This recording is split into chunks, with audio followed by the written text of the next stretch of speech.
الأخبار. احنا قدام حدث سينمائي تاريخي يا جماعة، حدث ما بيتكررش كتير. احنا قدام فيلم كبير انتاجيا وزمنيا على مستوى القصة وعلى مستوى التمثيل كمان، ومن احسن الاجزاء التانية في اي سلسلة في التاريخ. حاجة كده تتقارن بجاد فازر بارت 2 او ذا دارك نايت او امباير سترايكس باك. هنتكلم النهاردة عن فيلم ديون بارت 2. الفيلم بطولة تيموثي شالاميه وريبيكا فيرجسون وزندايا واوستن باتلر، واخراج الراجل اللي ما شفتلوش لحد دلوقتي فيلم وحش وهو ديني فيلنوف. النهارده احنا هنتكلم بحريه حرق عن الجزء الاول، فلو انت ما شفتوش تبقى انت بتهزر. ارجع شوفه. هو ليه ملخصات سواء كتابه او فيديو على النت، بس كل ده مش هينقل لك تجربه مشاهده الفيلم. فلو هو فاتك في السينما ارجع اتفرج عليه. الفيلم بتاعنا بيبدا من مكان اللي انتهى عنه الجزء الاول. بول اتريدس راح لعيله الفريمن عشان ينتقم لاهله من الهاركونيين والبارون، ودلوقتي خطته انه يجمعهم عشان ينتقم لاهله. بس هل هم هيقبلوه؟ هل هم هيساعدوه اصلا؟ وازاي ده هيأثر عليهم؟ القصة تبان انها بسيطة، بس هي اكبر من كده بكتير. Only fragments.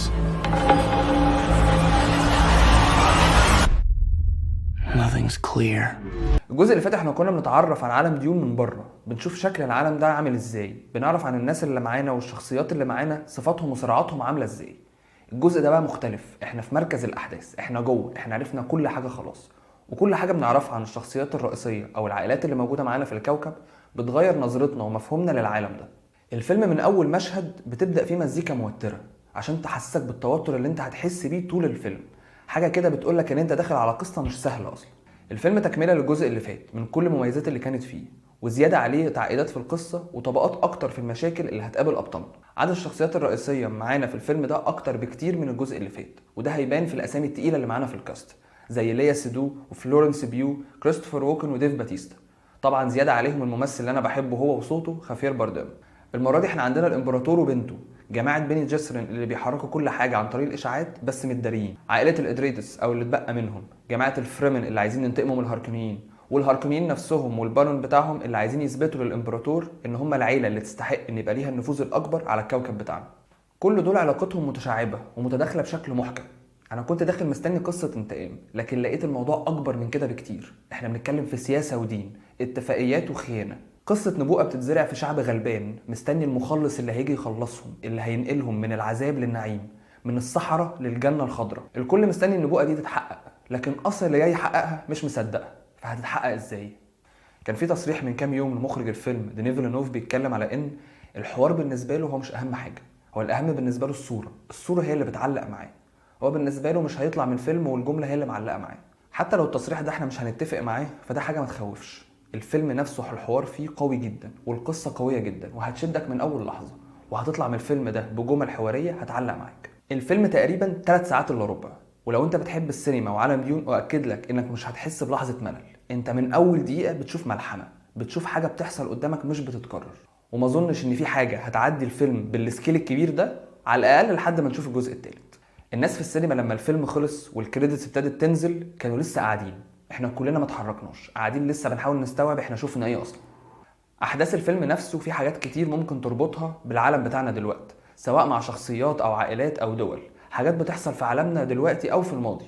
حاجه مثلا على سبيل المثال مشهد كان بيتكلم على نبل الحرب، ان انت وانت بتحارب حد بتحاربه بنبل، ان انت بتحذره، وان ما ينفعش ان انت تقتل الاطفال بتوعه، ودي حاجه بتحصل جنبنا دلوقتي. نتكلم بقى عن التمثيل. تمثيل تيموثي شالاميه اللي هو البطل بتاعنا في الجزء الاول ما كانش لايق قوي، ما كنتش حاسه ان هو ده الشخص المناسب للدور ده، الدور ده محتاج حد اقوى شويه.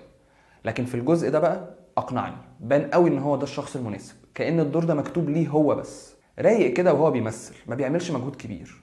وليه مشهد في الاخر كان خطابي كده كان ممتاز جدا، وباين قوي ان هو عمل مجهود كبير في مشاهد القتال بتاعته. اوستن باتلر بقى كان عامل دور فيدروسا اللي هو الفيلن بتاعنا، فيلن موتر جدا من اول ما بيظهر على الشاشه، حاجه كده مختل، محدش عارف هو ممكن يعمل ايه، بيدوس على كل الناس. فيلن مش سهل وما بيتكررش كتير. Feyd-Rautha, he's psychotic.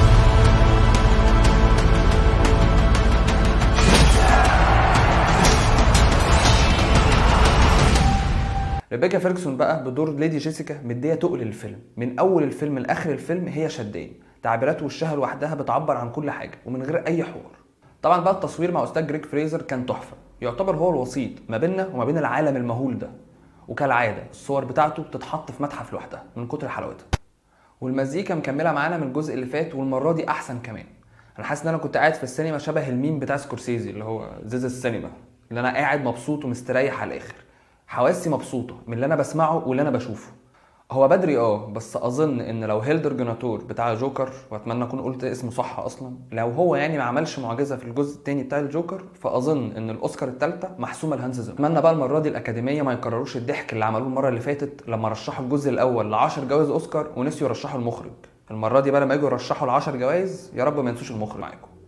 وبالمره يعني يا بخت سكورسيزي ونولان ويورجس لانسيموس ان المره دي الفيلم اتاجل، لان لو الفيلم كان نزل في ميعاده ما كانش هيسيب جايزه لحد. اخر حاجه بقى انا حابب اتكلم عنها، ان الفيلم عجبني جدا وانا عايز استكشف عنه اكتر واعرف عنه اكتر، فيا ريت لو هم ناويين يعملوا كده في الاجزاء الجايه ما يعملوش زي مارفل او ستار وورز، لان هم في الاخر راحوا لناحيه المسلسلات. عالم ديون اتعمل بس للسينما. دلوقتي بقى ميعاد الكوت اللي انا حبيتها من الفيلم: When our resources are limited, fear is all we have. الفيلم على ليتر بوكس تقييمه 4.5، واظن التقييم ده ممكن يزيد كمان، وتقييمي ليه 10 من 10. الفيلم مفيهوش غلطه يا جماعه، كل حاجه فيه حلوه، ملحمه من اول دقيقه لاخر دقيقه، ولو في فرصه ان انا ادخله سينما تاني مش هتردد. انا كنت عايز اتكلم عن الفيلم بحريه حرق اكبر، بس لقيت ان انا لو عملت كده الفيديو هيطول قوي، فقولوا لي في الكومنتات لو انتوا حابين ممكن نعمل فيديو بس نتكلم فيه براحتنا عن الفيلم. لو لسه ما شفتش الفيلم يبقى لازم تشوفه وتقولي رايك في الكومنتات، ولو الفيديو عجبك ما تنساش اللايك والشير والسبسكرايب عشان لسه هنتكلم في افلام اكتر، ونتقابل بعدين.